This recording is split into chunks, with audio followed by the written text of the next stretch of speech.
All right. Well, here we go. We just clock just turned over to 7 o'clock. So I would like to welcome everyone to the meeting, the September 20th meeting of the Town of St. Andrews Planning Advisory Committee.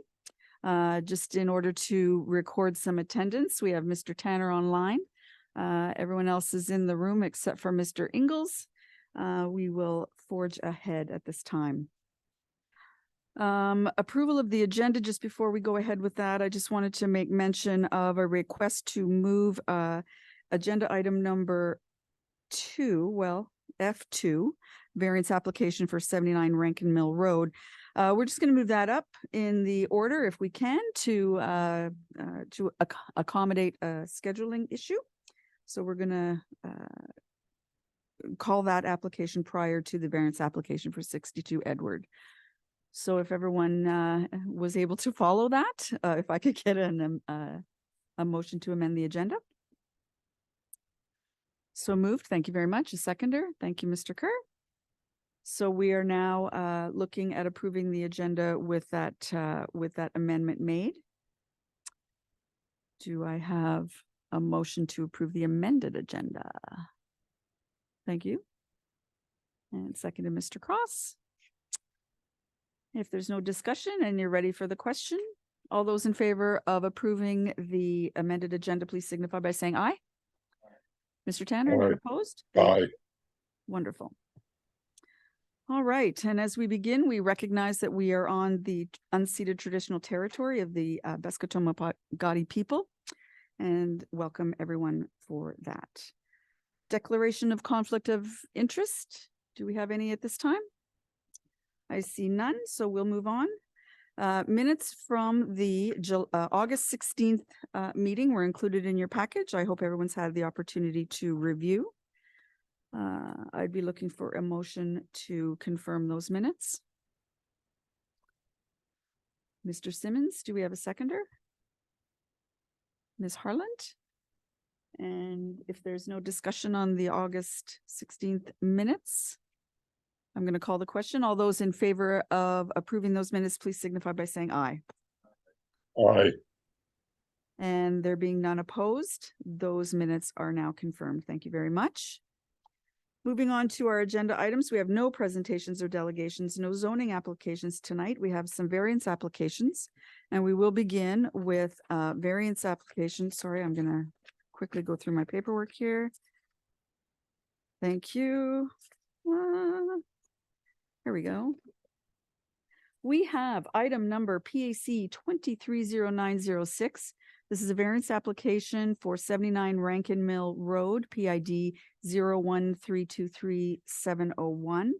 The applicant is seeking a variance to the minimum side and dimensions of land required to develop an attached accessory garage. And that is the general overview. And Mr. Henderson, if you wanted to take us through the planning report. Thank you, Madam Chair and Committee. I'm going to give a little presentation here. Just want to maybe begin by noting it's not just the attached accessory structure. It would be for the development of an undersized lot. So just wanted to clarify that. No problem at all. But I'm just going to do a share screen here.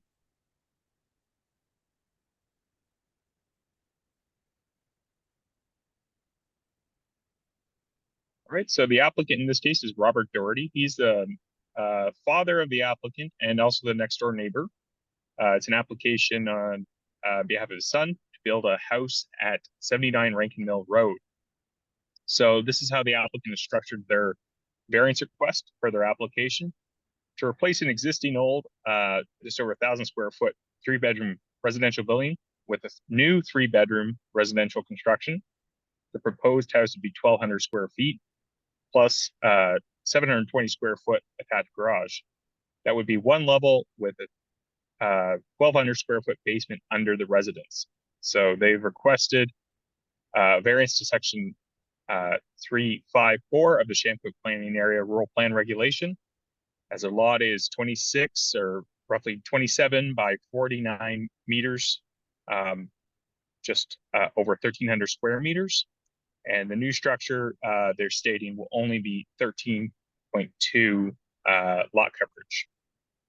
So what this is, it's a variance to sections 351 and 354 of the rural plan. And this is the section that relates to minimum lot sizes. So in order to have a building lot, you have to have certain lot requirements. In this case, they're hoping to have a lot, develop a lot that's less than the minimum 1 acre, 4,000 square meters in area, and less lot width than the required 54 meters of lot width. In this case, it's an existing lot, meaning it was created before the rural plan came into force. And the development is an older cottage that would have been there for some decades. It's accessed by a right-of-way over 80 Rankine Mill Road, a large property that has the right-of-way on it. And the current residential structure is probably best described as a seasonal residential structure. Doesn't have a garage currently. It's in the Shamcook watershed zone, the CW zone. And that zone is a little bit different than a lot of zones you would see in traditional zoning bylaws where they lay out the permitted uses in a table. In this case, the permitted uses are per the watershed protected area designation order under the Clean Water Act. So essentially the bylaw, or in this case, the rural plan, it refers to another regulation. So it adopts the restrictions of another regulation as the zoning provisions for the zone. And that's it. So it's as per the designation order that the province adopts for all watershed areas, drinking watershed areas of the province. So Shamcook is one of them. Obviously, it's the town of St. Andrew's drinking water source. And that whole area is protected by this regulation. So we'll talk about that a couple times tonight. So the way this rural plan works is if you got an undersized lot and you want to develop on it, you're going to need a variance, any type of development. So it's not just because it's a house or because there's a garage. It's just that any type of development on undersized lots currently it requires a variance to develop on it. The way that section 3.51 works is you cannot develop unless your lot meets the requirements of the rural plan. So also should note here, if you're looking at the site plan, the applicant's proposal is to go quite close to the front lot line. And they're not seeking a variance on front yard setback. And that was one of the things we had to verify, was where did the public road end? So at this point, it is a right-of-way, it is not a public road, and therefore it is not subject to that 7.5 meter setback requirement from roads and streets. It is just a property line. It happens to be where their right-of-way is, but it is not treated as a street line. We did a mail out to hold properties within the 200 meter radius, but I have not heard of any correspondence being sent to the town or to us. So if there's anything new, that would be news to me. So this is the property in question. As you can see, there's other lots in the area that are smaller than it. So it's well within the character of the area to have a lot of this size. A number of these cottage lots around Shamcook Lake were developed in the 60s, well before the rural plan was established and even the Community Planning Act was established. So these lots are of various widths and depths and area, and essentially very few of them that are right on the lake in this southern portion of the lake, right near the dam. Very few of them actually meet the requirements of the rural plan. So everyone doing developments in here technically needs to be seeking a variance in order to do any development whatsoever. So that's the zone map. So the red is the rural zone. That's your mixed use zone for the Shamcook area. And the blue is the more restrictive environmental zone, the Shamcook watershed zone, that basically invokes the watershed protection designation order. This is one of the applicant's site plans showing the proposed layout and footprint of the building. So they show the existing cottage there. And there's this important, I'll just draw it here for everyone. There's an important line here. This is the line that demarcates the change in the designation zone. We'll get back to this in a minute here, but the the watershed designation order has multiple tiers in it in relation to how close you are to the lake in terms of what kind of development you can do. So what the applicant's trying to do is get out of the more restrictive Zone B, which is 75 meters of the lake, the setback that some in the area would be familiar with, which would prohibit the establishment of new septic systems in that 75 meters, or the expansion of houses beyond a certain square footage. So the applicant is expanding, but they're outside of that 75 meters, and they've tried to achieve that with this proposed site plan here. And I'll just show you, they have kind of a slightly different one in their second, the second version where they had this survey. This is the applicant's final rendition, and this is an applicant's the survey plan showing the lot lines. So this is the survey drawing showing the elevation of the lot, but also exactly where they would be intending to go. So they're not going anything within that 75 meters to avoid those restrictions. So their proposal at most would be 1.3 meters to the front lot line, and within the side lot lines, a 3-meter setback. So their intent is to achieve the compliance of the plan in terms of lot coverage and side yard setback, and with the lacking of the front yard setback, they can build towards the rear of the lot and avoid the 75-meter restricted buffer. So here's what it looks like. Ask a question. Sure. Where will their septic go? And we'll get to that. Their septic is existing. So their septic is in the 75-meter restrictive buffer. And so we'll talk about that, because that was one of the issues which we had to investigate. What do you do with an existing septic system that they're intending to use, which is in that restricted buffer? So I'll get to that if I may, Mr. Tanner. It's just it's going to take me a while to build to this, so I just got to explain our process here. This one took a long time to get to you because of this. Okay, thank you. You're welcome. So this is a view of the right-of-way. So you can see it's just a seasonal residential area. That's the view of the existing cottage to be torn down. You see there's building inspector noted here, there's some tarps on the roof. They're obviously experiencing some water penetration, so they're dealing with some challenges with the current structure. So they're hoping to replace it. So this is just a view of their driveway going out onto the right of way. All right, so looking at the rural plan policies, again, looking at the area, looking at the lot sizes and traditional sizes of lots here, some of which are becoming year-round residential homes.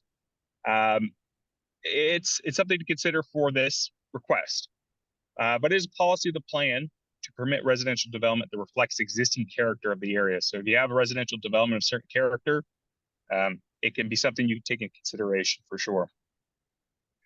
Also, it's a policy to ensure development occurs in a manner which minimizes impacts to water resources for the benefit of present and future generations. So talking about a significant regulation that protects drinking water. So it's something we have to take quite seriously. And so the section, as we talked about, that pertains to lot size minimums is 3.51, cannot develop unless you meet the requirements of the section, and 3.54 is the requirement for the lot sizes. And actually 54 meter width is not showing here for some reason. All right, so I'll just skip to the next point here.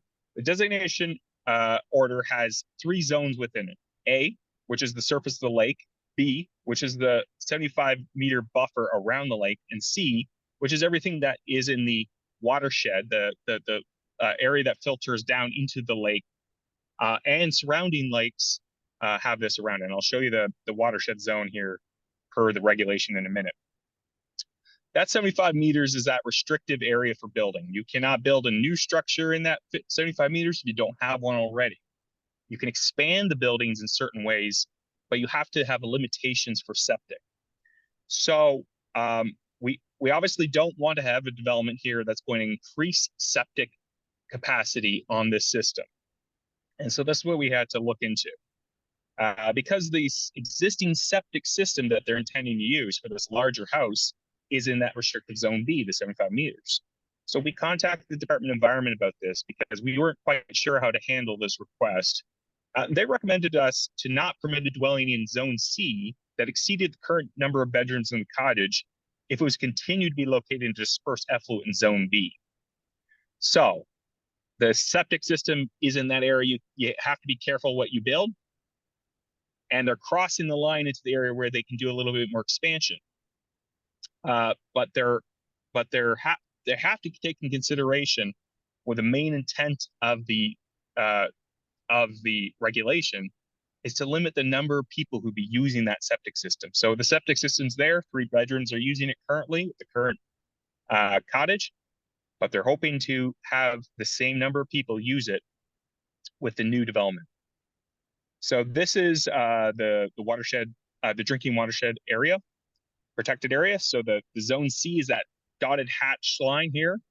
And so this is Little Shancook Lake, Limeburners Lake, Gibson Lake, and this extra closer line, the more thicker line here is that 75-meter zone that protects the lake from development that's in quite close proximity to the zone A, which is the surface of the water.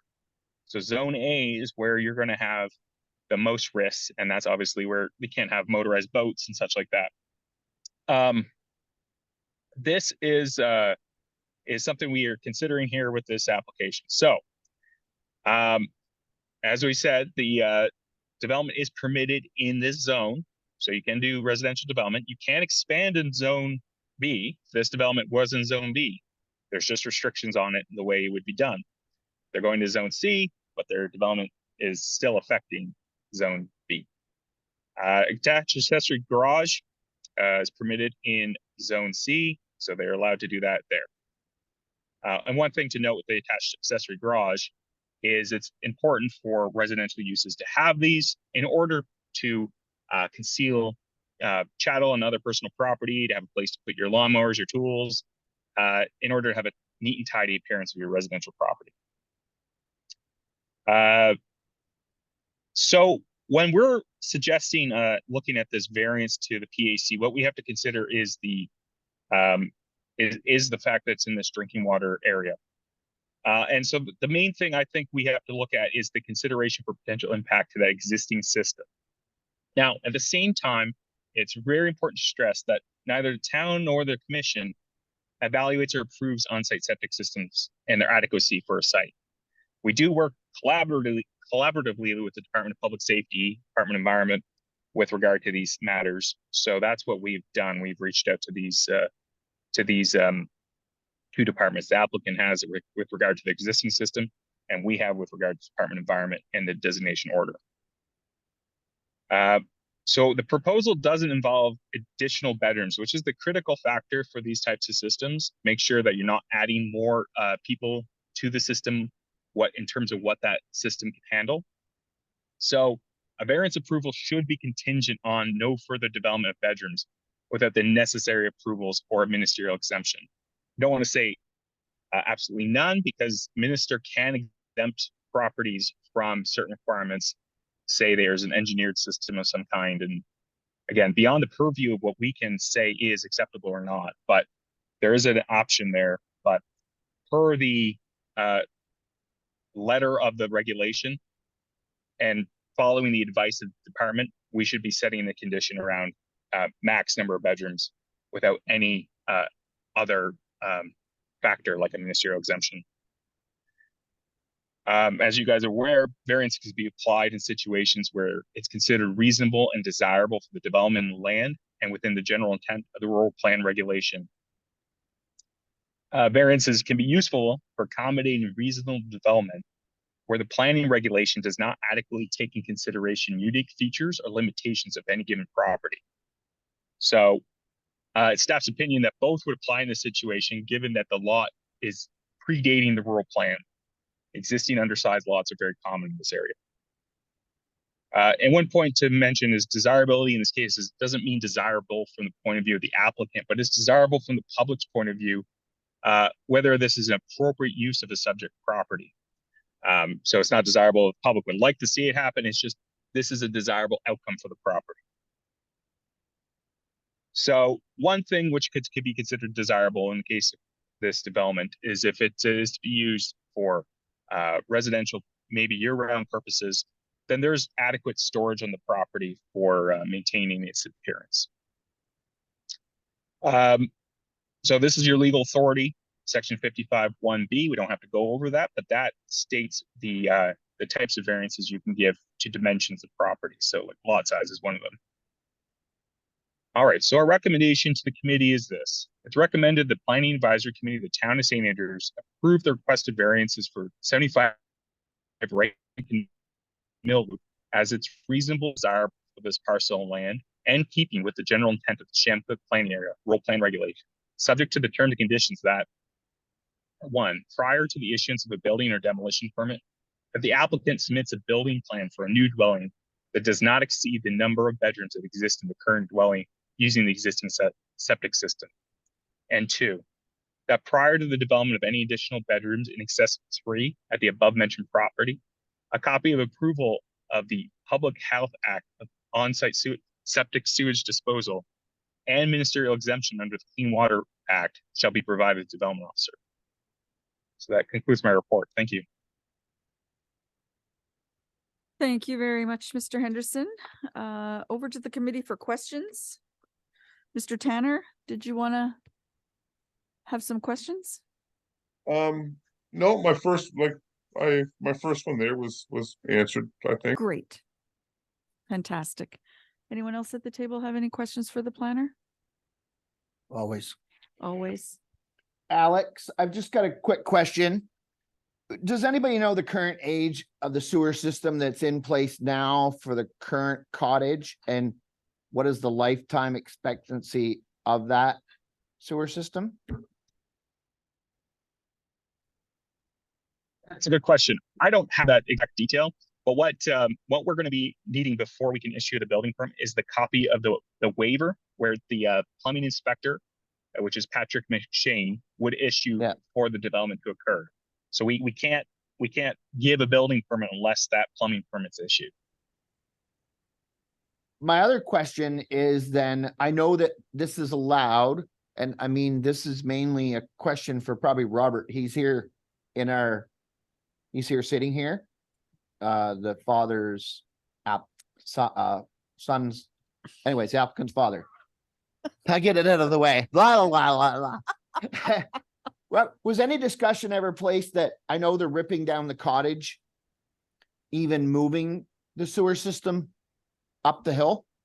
I know that you're probably going to try to maintain the current driveway that with the other cottage, so you have parking per se for visitors, but has a new tank ever been looked at? It's food for thought, right? Like long-term food for thought. Further away from the lake, the better, right? I know it's an added expense, but food for thought. Anyways, those are really my only two. I know that Robert's here.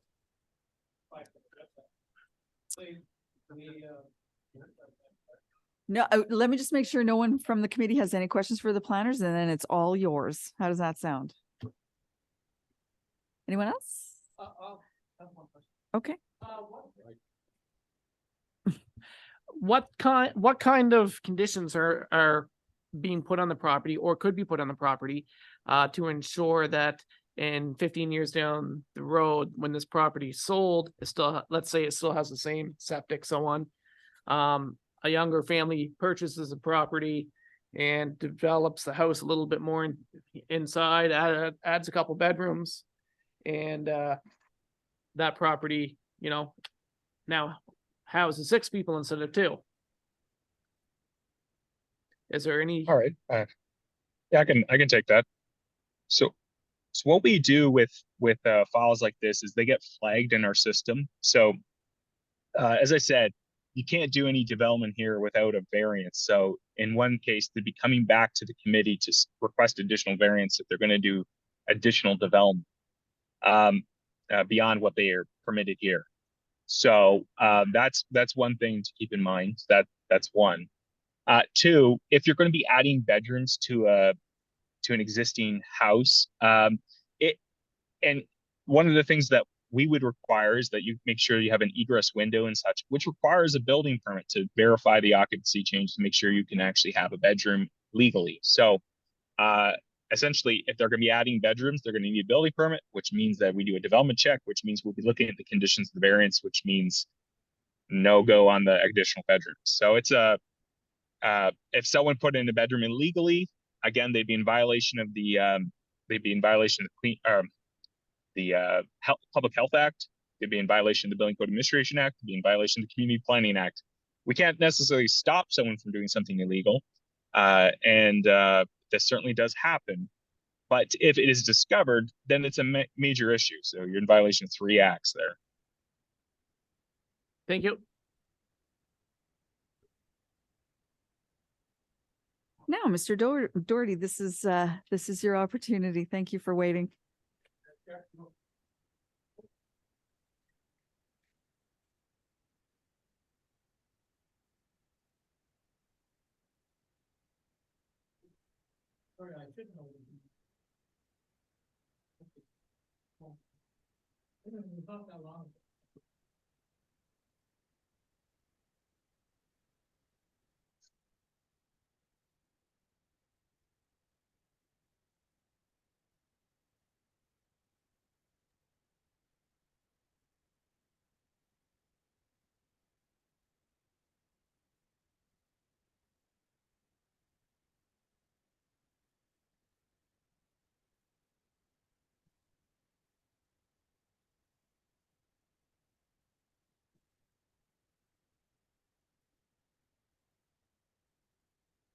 Oh, okay.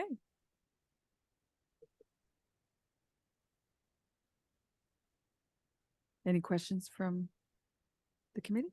No? None at this time. Thank you. Thank you very much. All right, so there's no one in the gallery within the polling area or outside of, for that matter, just for the record. So without contributions, do I want to check online first? If any member in attendance was it within the polling area of 79 Rankine Mill Road that's listening online, please raise your hand if you have a question. Oh, I didn't see all those people. Sorry. Yeah. Thank goodness. Last call, please raise your hand if you have a Mhm. question. Good. You good? All right, there being none.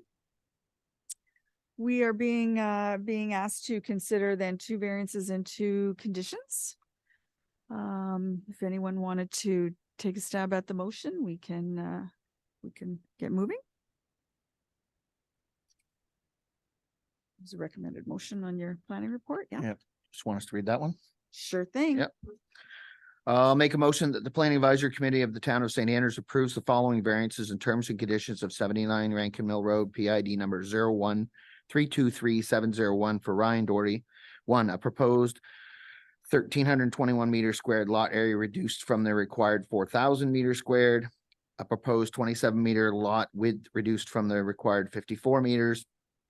That prior to the issuance of a building permit or demolition permit, that the applicant submits a building plan for a new dwelling that does not exceed the number of bedrooms that exist in the current dwelling using the septic system. And 4, that prior to development of any additional bedrooms in excess of 3 at 79 Rankine Mill Road, a copy of the approval under the Public Health Act, on-site sewage disposal and a ministerial exemption under the Clean Water Act shall be approved to development, provided to the development officer.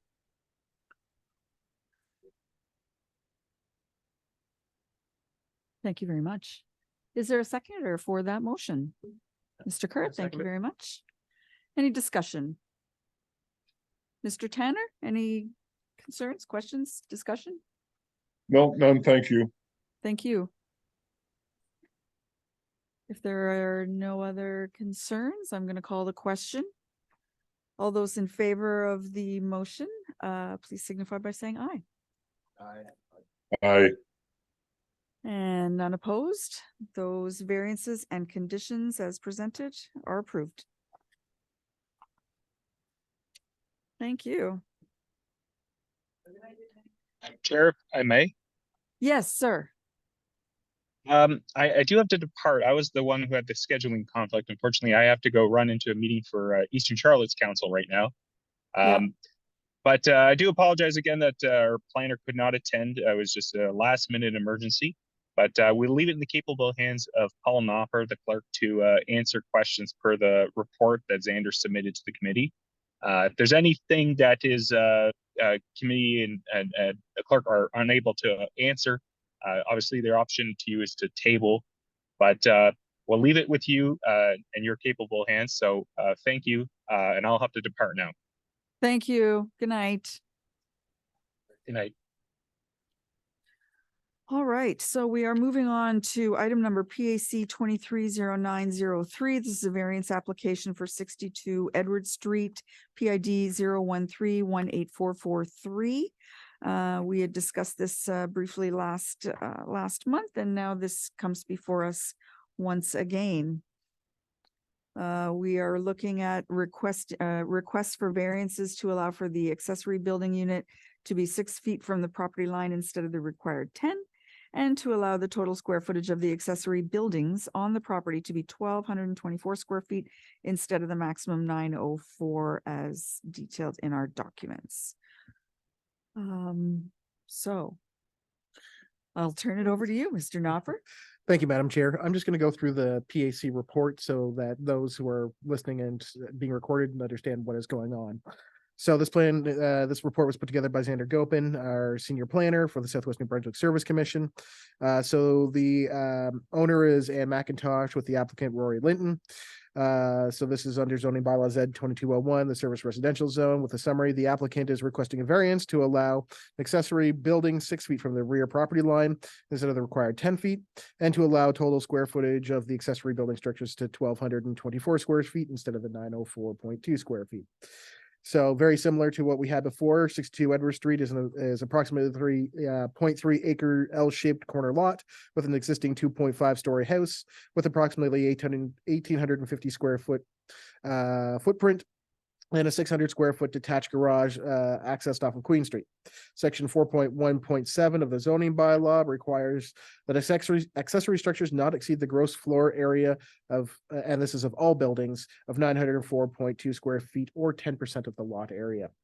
While the gross floor area of the property accessory structure and existing garage, 1,280 square feet, combined exceeds the maximum of 904.2 square feet, it does not exceed the relative standards gross floor area of all accessory buildings within the 10% lot.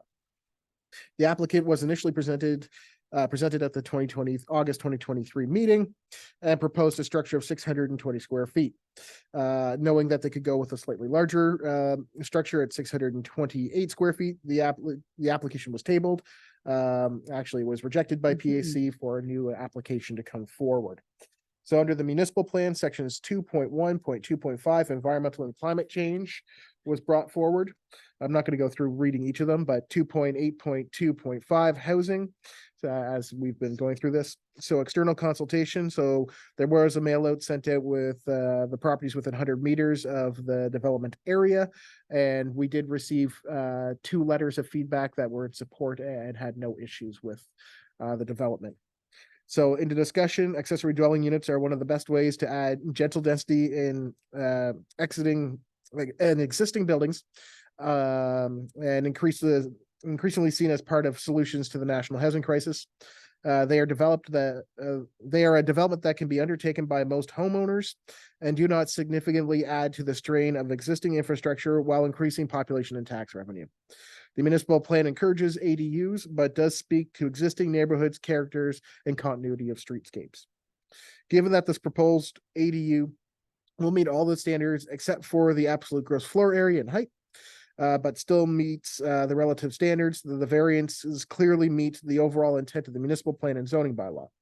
While the structure will not technically meet the rear setback based on the orientation of the main building and other buildings on Queen Street, the rear lot line, again, remember this is an L-shaped property. It's functionally a side with lot lines which would require a 5-foot setback. The ADU will be set far back on the property and highly unlikely to be visible from the street. So the recommendations from the planner, and I'm just going to read the full recommendation that we have on the process here. So the recommendation is the Planning Advisory Committee for the Town of St. Andrews approves the following variances and conditions for PID 013184443 62 Edward Street for Ann McIntosh.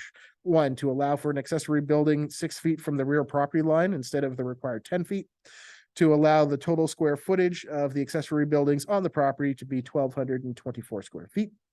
That approval from Public Works is required for water and sewer hookups and a new driveway if necessary before construction begins. And if used as a short-term rental, complies with bylaw 2301 tourism accommodation levy. Chair. Thank you very much. Before I turn it over to the committee for questions, I had one, if I may. Under the discussion paragraph, close to the end, given that the proposed ADU will meet all standards except for absolute gross floor area and height. What am I missing? I don't see height mentioned anywhere else but there. I believe the height of the building itself is supposed to be like it's going to have like cathedral ceilings. So it's going to be a little bit taller than originally anticipated. But I don't have any other further information based on the height of the building. I mean, other than the drawings that were presented and provided to you guys in this package. Is the variance required for this For the height? height? No, there was no required variance. for Okay, the height. okay, that's Yeah. why I was getting No. hung up on it a bit, Yeah, I think. I Okay. think it was just added that it's just going to be a bit taller but it's still meeting all the requirements. It's still, Okay, height really comes into play when you're dealing with the main building. yeah. And the main Oh, building is a 2.5 story building, so doesn't as have- long as it's not bigger than that, because then that becomes sort of the main building, Mhm, mhm. everything's fine, but it would just be more cathedral ceilings versus. Okay, no, perfect. I appreciate that. Anyone else from the committee?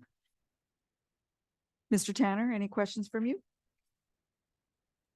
No, thank you very much, but no, I'm good.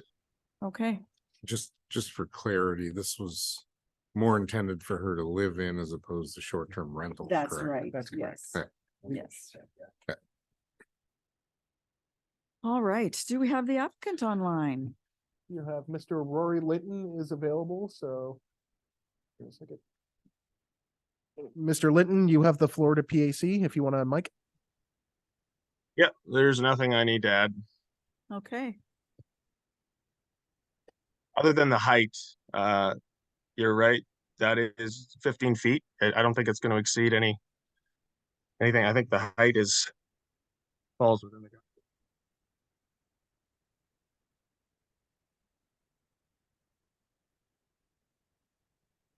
no, that sounds, I don't know. Mr. Linton, did you say something else at the end? You sort of got cut off. Oh, I just said that the height falls within the bylaw. It's 15 Okay. feet. no, that's perfect. Thank Yeah. you very much. And for the additional drawings too, those are great. Okay. So no questions for the applicant. Anyone from within the polling area wish to contribute any comments tonight? As there's nobody here in the audience, I will go to raising the hand. Anybody within the polling area of 62 Edward Street, if you'd like to raise your hand to ask a question.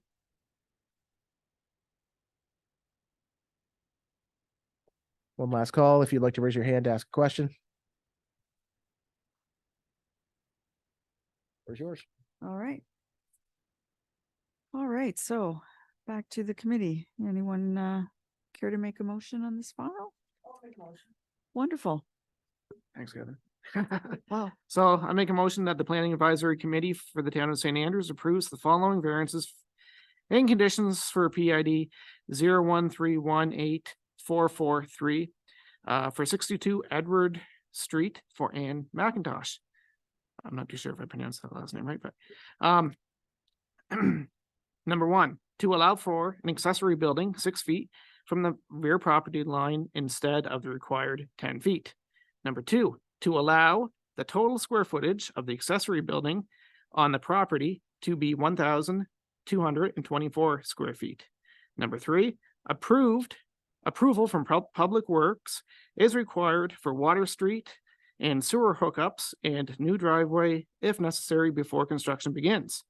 Number 4, if used as a short-term rental, complies with bylaw 23-01 tourism accommodation levy bylaw. Thank you very much. Do I have a seconder? Right here, I'll second. Right on, Mr. Tanner. Thank you very much. And if there's no further discussion, I will call the question. All those in favor of the motion to allow 2 variances and a couple of conditions to PID 013-18443, please signify by saying aye. Aye. There being none opposed, those variances and conditions will move forward. All right, moving right along. Reference number PAC 230904. This is a terms and conditions application for 29 Thomas Avenue, PID 01326263, with regards to the location and placement, or the location, et cetera, of fences on the property. Mr. Knopper. Thank you, Madam Chair. I'm just going to read the motion to start, and then I'll go through the process. So the motion currently presented is the Planning Advisory Committee for the Town of St. Andrews approves the following terms and conditions for a 5-foot fence in the front yard located at 29 Thomas Avenue, PID 01326263 for Mary Frances Devaux.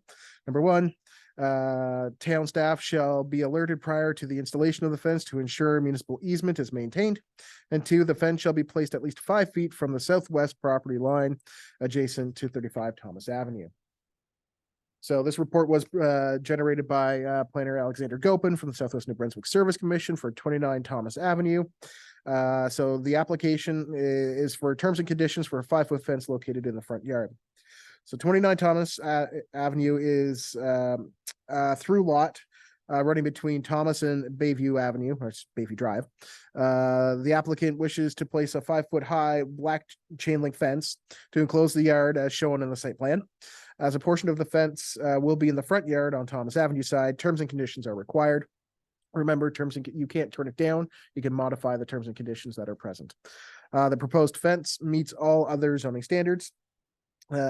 They had some external consultations, specifically with the town, because there is a municipal stormwater easement that does run along adjacent to the southwest property line, and a structure cannot be placed on that. And the attached site plan was submitted prior to the discovery, but the applicant has been informed of this. And a mail was sent to properties within 100 meters of this, and no response was submitted. Actually, I think 1 response was submitted. I thought so. Yeah, No 1, objections. but no objections. The intent of requiring conditions for a fence over 3.3 feet in the front yard is to ensure that there is a reasonable degree of transparency. Chain link fences meet the intent and are typical in most areas of town. Additionally, a hedge will screen most of the fence, and it will not be highly visible from Thomas Avenue.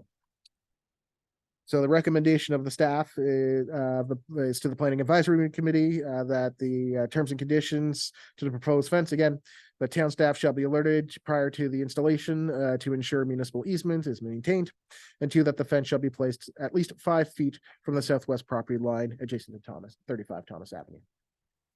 Thank you very much. Any members of the committee have questions for Mr. Knopper with regards to the planning report? Mr. Tanner, anything? No, thank you, Madam Chair. Thank you very much. Is the applicant online and interested in speaking? Quite eagerly with a hand raised. You have the floor to the PAC, Marie. Vas-y, tu parles pour moi. Hello, good morning, good evening. So I think you made a mistake in your presentation. The fence will be not in the front yard, but in the backyard. The conditions are for the front yard, but there's also a condition for the southwest aspect of it as it is adjacent to 35 Thomas Avenue as well as the municipal easement. But the application is for your front yard. It's not for the front yard, it's for the backyard. We don't have any fence in the front yard. Well, yeah, from the front to the back, yes.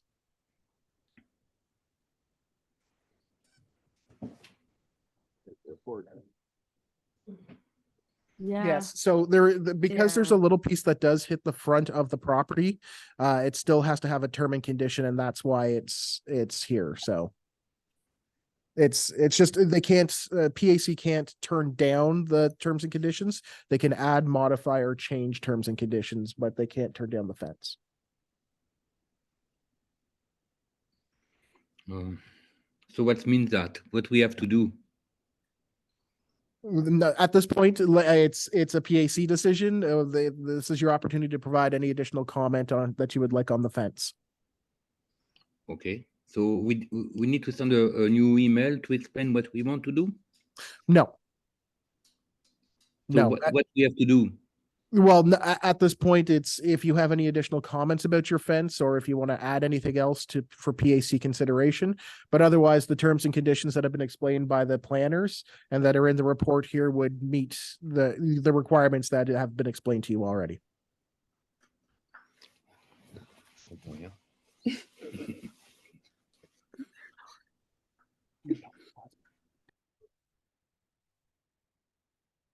And sir, can you announce your name for PAC, please? We know that the Marie is the one. I'm sorry. I am Marie-France, but I speak French. So I'm sorry. I asked for my friend to speak for me. Thank you. Do you have any questions? Any questions for the applicant? Yes. Okay, of course you do. Yeah, sorry, trying to No, make it quick. hey, no. We're Marie, meeting without you. Yes. I just have one quick question. So I know you're gonna put a fence from your new deck wall that you have there now and carry a chain link fence from there to the property next to you. Had you ever Yes, looked at least, Correct. Yeah. yeah, at least for that front piece? I'm starting to have an issue with chain link fences visible from the road. Hey, did you ever look at maybe extending that possible you put up a really nice barrier on your deck to have curb appeal, so you have it a private area. Did you ever look at least on the Victoria Thomas Avenue side of extending that kind of fence line, the 5 feet out to the property line, and then finishing down the length and across the back with the chain link? I just think it would look better. Have you considered that? I'm not trying to cause any headaches here, but. No. Oui. So you say it between the deck on the house close to us. It's correct?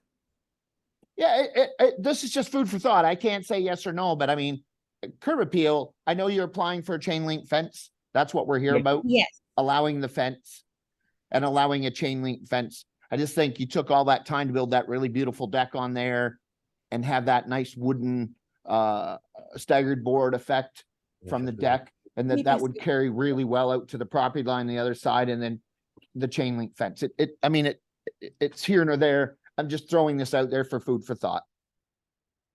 Sorry. Can think about that, yeah, sure. But in the backyard, it will be a chain fence anyway. It's correct? Yes, that's correct. So, so the question is, was there any consideration given for the similar style of fence that you already have to be in the front yard while still having a chain link fence in the backyard? It was just a design question if you had an answer. Yes, I understand. So we can move in that way, I think. do you want to put wood? Well, that was Near sort of the that was sort of the question was, would you consider a wood fence in the front versus a chain link fence in the front yard? Yeah, sure. Yeah, we can. Yes. PAC, they did say they would consider it a wood fence in the front yard. Yes. Thank you. Thank you. Thank you.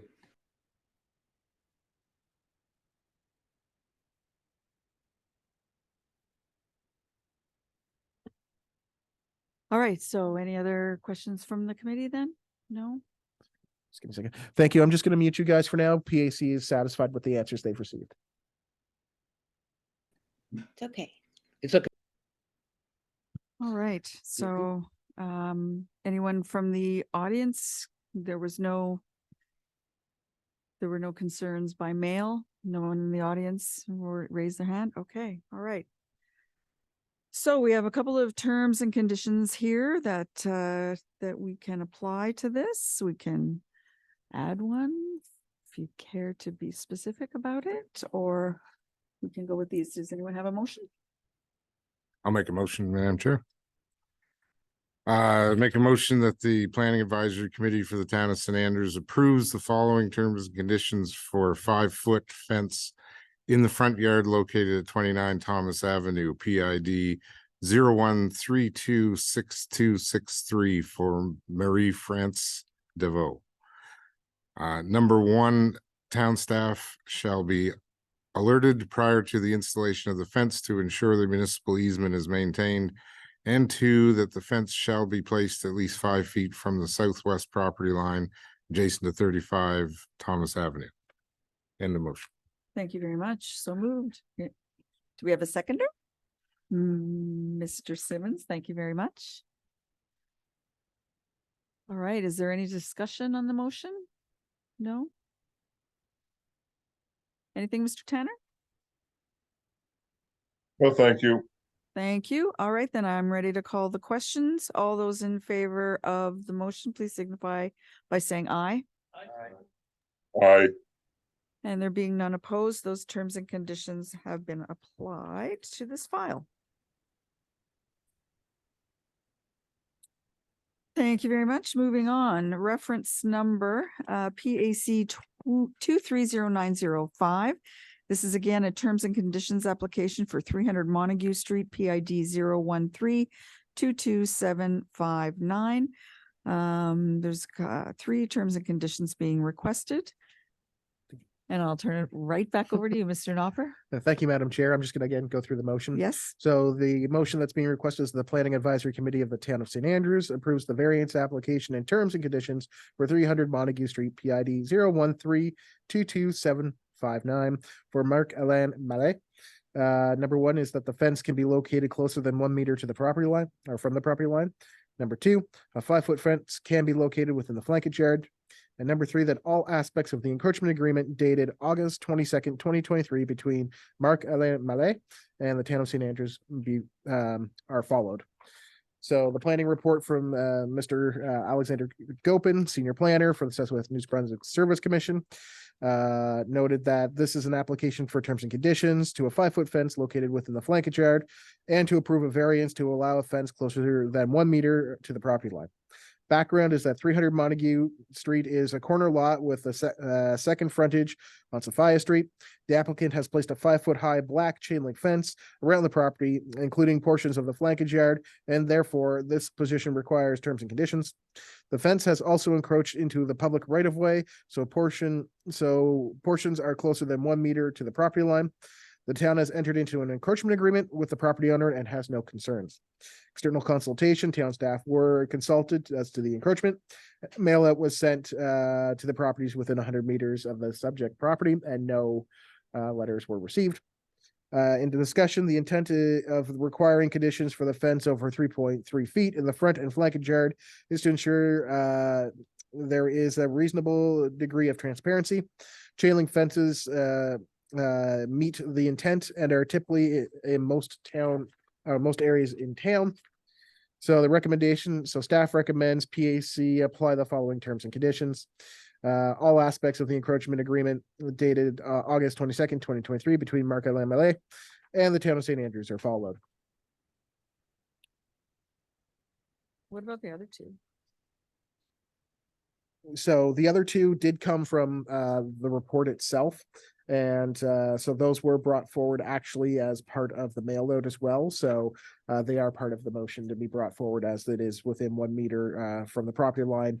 And that the 5 feet of fence, as we just did in the previous one, as it is in the flankage yard and ties into the front yard, has to be flankage because it's a side yard. And it's flankage, so it still has to, it can't, because it's still classified as frontage on Sophia Street as well, so it's still a 3.3 foot. Yeah, so both Montague Street and Sophia, because it's double fronted, because it's a corner lot, would be 3.3 feet. That's why you need the variance to the 5 feet. Okay. All right. Any questions for Mr. Knopper on the planning report. Sorry. You? Yeah, I know. I apologize. I don't want you to think you can't. I have one question for you, Paul. The fence is still built on his line. It's just built into the town right away from the center of the road. Correct. Is that what's going on? So it's inside of that. Okay, Yeah, so most of the town plat, for instance, yes. the town owns either as the right of way owns right into the front door of a lot of people's property. So Queen Street, Oh. Montague, it's just because the town right of way for roads is 60 feet. So so we own into other people's properties basically, and that's where there needs to be, usually we do a quick encroachment agreement if, we have no issues and the resident, the proponent understands that any damage to their fence caused by snow plowing or staff, clearing or tree or anything like that, they understand any repairs is on that. It's not liable to the town. So typically it would be 5 feet. Is that what we're talking about? Now we're gonna make it 3 into the closer to the property line? No, so typically fences are supposed to be 1 meter away from the property line. Okay. Oh, and And it's within that 1 meter. it's inside of that. It's again. inside of that. So Okay. that's why they need to come forward. So very similar, if somebody wanted to build directly on the property line, they would have to come for a variance request from PAC. Okay. And for future, just as a kind of interesting recommendation, I come up with it on the fly. Is there any way it tends to be Fundy Fencing that's putting in the majority of the fences in town? Mhm. Could a letter be sent to Fundy Fencing to make sure that they're living within inside of the intent of the bylaws before they start driving poles? I think Or is it's that the left up to the homeowner's property owner? responsibility. Yeah, just because now we're Yeah. dealing with one and if, Yeah. we don't yeah. really want to put them on. Anyways, food for thought. Sorry. No. Is the applicant on the line? Wishing to contribute? Mark, you have the floor to council or council PAC. I do it. Just got a promotion, everybody. Thank you, Paul. Can you hear me? Yep. I don't have any comments other than the recommendation that the councillor just made is brilliant. And I would advise the council to bring it forward because if you look around the town of St. Andrews, probably about 75% of fences that are being made are black chain link. And for the record, all of both companies coming from St. John, Fundy and Eastern Fence, are owned by the same company. So you would advise one, you'd advise both of them at the same time. And none of that was discussed when we procured those services. So thank you. Thank you very much. Any further questions for the applicant? Well, you should thank him for calling you brilliant. Thanks for calling the idea brilliant, Mark. I think that's just He great. needed that Yeah, yeah. validation. When it's deserved, sir. You're just stoking his fire. Thank you, Mark. I'm just going to put you on mute for now. Thank you. All right, so no one else from the polling area? I'm just going to go to the one we have. Mr. Thanks. Sparling, do you have any questions on this fence? Mr. Sparling, I'll give you one last chance. Good. Thank Thank you very much. Back to us for a motion. I'd like to make a motion that the Planning Advisory Committee of the Town of St. Andrews approves the variance application and terms and conditions for 300 Montague Street, PID number 01322-759 for Marc-Alain Mallet. Number 1, that the fence be located closer than 1 meter from the property line. 2, a 5-foot fence can be located within the flankage yard. And 3, all aspects of the encroachment agreement dated August 22nd, 2023 between Marc-Alain Mallet and the Town of St. Andrews are followed. Thank you, Mr. Simmons. Do I have a seconder? Thank you, Ms. Harlan. Sorry, she beat you to it. Apologies. Any further discussion from the committee? Mr. Tanner, anything from you?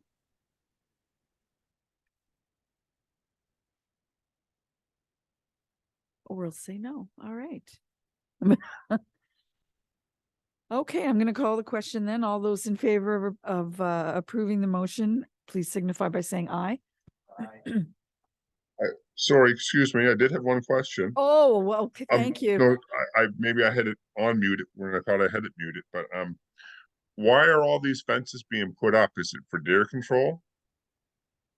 In particular for this, are you talking for this specific applicant or are you Well, talking in the general? two we had tonight, Yep. are for chain link fences. They're in the town plot. And I'm just wondering, is it to keep deer or to people's property? So a majority of the time, yes, when they go to the 5-foot fences, it is for the purposes of trying to keep deer out. One fence is located within the town plat and one is not. So one's in one of the newer subdivisions of town. Yeah, But for the most part, normally speaking, when these fences are put up, and I know from going to Mr. Mallet's property, he does have some nice gardens and landscaping. So I do presume it is to keep deer out. okay. Thank you. Thank you. All right, so we still have a seconded motion on the table. Did we have the vote? All those in favor? We did. That's right. Mr. Tanner, did you have a vote? I don't think we caught his. In favor of it, yes. Aye. Thank you. Okay, perfect. Thank you very much. And there being none opposed, that motion has passed. All right, moving on the agenda, we have no sign applications. We don't have anything under new business. Any PAC member comments? And we have no, oh, go ahead. I guess just to follow up on Kevin's comment, how can we action that? So how can we, whose responsibility or who do we make that request to with respect to asking Fundy Fencing to ensure that people have appropriate approvals before they start installing fences?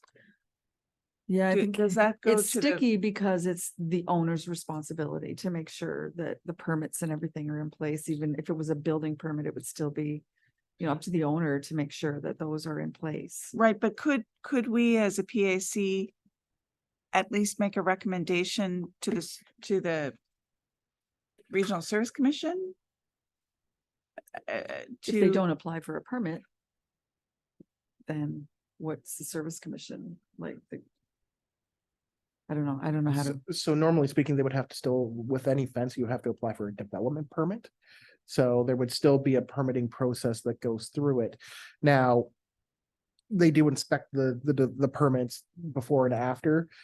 Doesn't mean they're there when they're putting in and driving in the spike. So if they drove in the fence too close to the property line without it, you have two options. You can either come for a variance with an easement agreement with the town or the adjacent landowner, or tear it out and have to move it 6 inches, 8 inches, whatever the difference of spaces, or whatever they've planted it within that 1 meter buffer zone. So it's most of the time when development permits are issued, they usually come with a small site plan.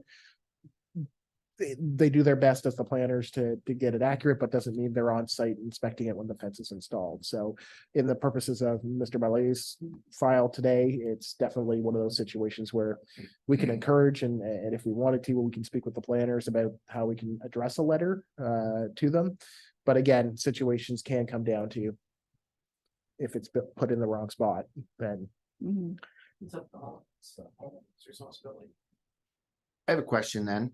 Since we continue to constantly run into fences built either after the fact or and then we're supposed to bring everybody into compliance, would it not be worthwhile for the town to invest some money and a little bit of time and send out a mass mail out to directly attack this one issue? Just a double-sided, here's the rules about fencing in the town of St. Andrews. These are what you need to apply for. You have to apply to the commission and make sure you build it, because otherwise the PAC could actually knock it down and make you tear it down. And I mean, it's just information. It's making people aware. It's such a small, cheap cost because the mail out isn't a whole lot for the town of St. Andrews. Your but water bills are coming out soon. You could put it in with your water bills. We could actually add it as part of the newsletter that comes out. Yeah, Yeah, that's a And good go idea. that direction. that's two brilliant things tonight. But I also wonder, like, could we have something on our town website for people who are doing renovations or building that? So typically speaking, what we do is when it comes to any building permits on our website, we actually direct them to the Southwest New Brunswick Service Commission's website, which does explicitly have things on fencing, building permits, development permits, all of that information. It's linked directly to them. We are actually in the process of redoing the website, so we could look at adding a little bit more information on that, but we really want to direct them, any calls that for building permits, development permits, fences, everything, we automatically send them to the Service Commission because they're hired to do that. Right, and I get that, but I think to Kevin's point, I think sometimes it can get overwhelming too, right? And so something just that twigs people to the idea that this isn't as simple as just putting up a fence. You do have to do some due diligence around it, and therefore take a close look at the Service Commission. Something to help people understand or promote them better understanding what the process is. I agree. Fences seem to be a Recurring. reoccurring issue. Boy, So there's a lot in town, isn't there? There Correct. didn't used to be. no. So, but the issue is our deer population, and I get it and whatever. But the fact is that I think a lot of these people a lot of residents are doing this. And if they don't have the proper information before they get into it, or before they even get the idea in their head that they want to build a fence, then to Kevin's point, I think putting something out just to, it's a brilliant, I want to say that, brilliant idea. And One recommendation would be is that we should actually wait till the spring to do a mail out. That way it's fresh in everybody when they want to put in a fence. true, And then that way, because there's right not gonna be now, much building going on between now and Gives us a chance to get Snowfall. the item. It's that or repeal the dog leash bylaw and let dogs roam free and we wouldn't have any deer. We wouldn't have many dogs either, because the dogs would chase the deer. we'll bring coyotes.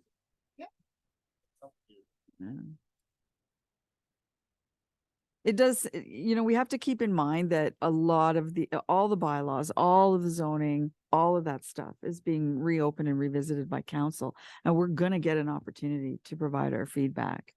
I think it's, if it's the will of the committee that we write a letter just recommending that they tackle this single issue. I think it's an awareness campaign. If we make Yeah. them aware, if we make people aware, we've dealt with like 4 already that have been put up. And if people were aware and the consequences forthwith, like that can happen when we say no, and then you got to take it down and then reapply.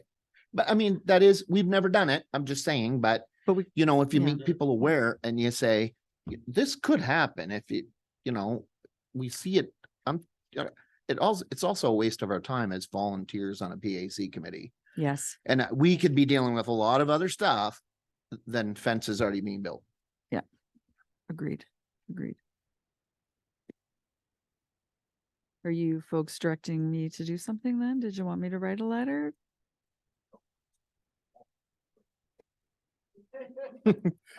From a staff perspective, I think we've got clear request that if we can do some more education and awareness campaign in regards to fencing, preferably through our newsletters and possibly a mail out in the spring. We'll work with the Service Commission on what wording should go in it as well, so that just makes it simple. And because it's changing, realistically, the mail out should only focus on the urban town of St. Andrews, not necessarily Bayside and Shamcook, because they fall under different regulations. That's right. So just within that realm, we should keep it to the urban zone. Yeah, which also complicates matters for sure. One team, one dream, right? All right. Well, that was great. Thanks, everybody. So we have no closed items, and so it is my pleasure at 8:10 to say we are adjourned.